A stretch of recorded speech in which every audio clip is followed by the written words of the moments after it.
Ready. 5 number detention. महोदय, 15 अगस्त को 2 सप्ताह पहले पूरे देश में स्वतंत्रता की स्वर्ण जयंती बड़ी धूमधाम से मनाई गई और देश भर में वर्ष भर चलने वाले समारोहों की शुरुआत भी हुई।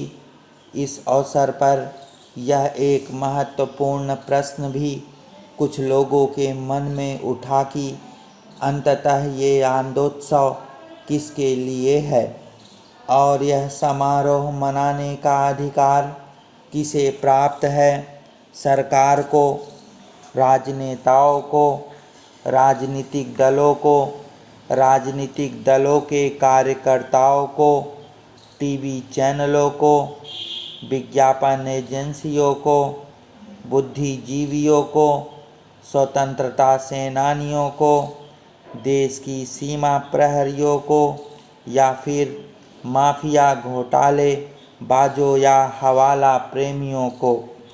वैसे देश के तमाम आम व खास को यह अधिकार प्राप्त है कि वह इन समारोहों को मनाए, क्योंकि यह समारोह उसकी उमंगों से जुड़े हैं। एक मित्र का कहना था कि स्वतंत्रता की स्वर्ण जयंती पर सबसे ज़्यादा खुशी प्रचार एजेंसियों या फिर सरकारी टेंडरों में रुचि रखने वाले वर्गों में होनी चाहिए।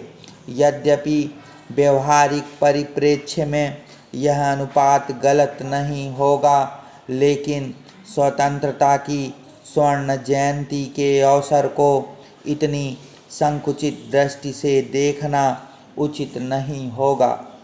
15 अगस्त को प्रधानमंत्री ने लाल किले की प्राचीर से देश को संबोधित किया और इस अवसर पर अन्य आह्वानों तथा घोषणाओं के साथ उन्होंने स्वतंत्रता सेनानियों की पेंशन दुगनी करने की घोषणा की।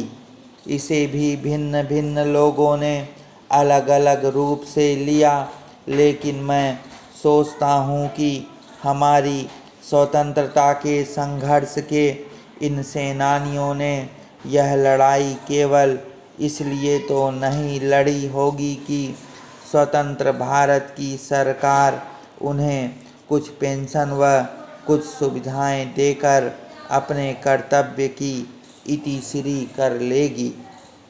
आज स्वर्ण जयंती वर्ष में उनकी बूढ़ी आंखें यह खोजने का प्रयास करती है कि स्वतंत्र भारत की एक के बाद एक आई सरकारों ने उनके उन सपनों की पूर्ति के लिए क्या किया जिन्हें वे गुलाम भारत को स्वतंत्र कराने के संघर्ष के दौरान देखा करते थे।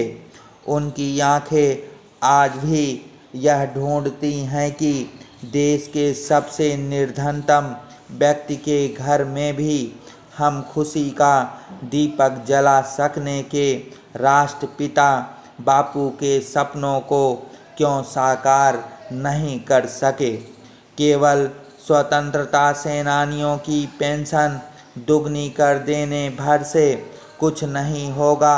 मैं समझता हूँ कि हमारे स्वतंत्रता सेनानी जिस मिशन के लिए लड़े थे उसे पूरा करने में सरकार कुछ करती तो अच्छा होता।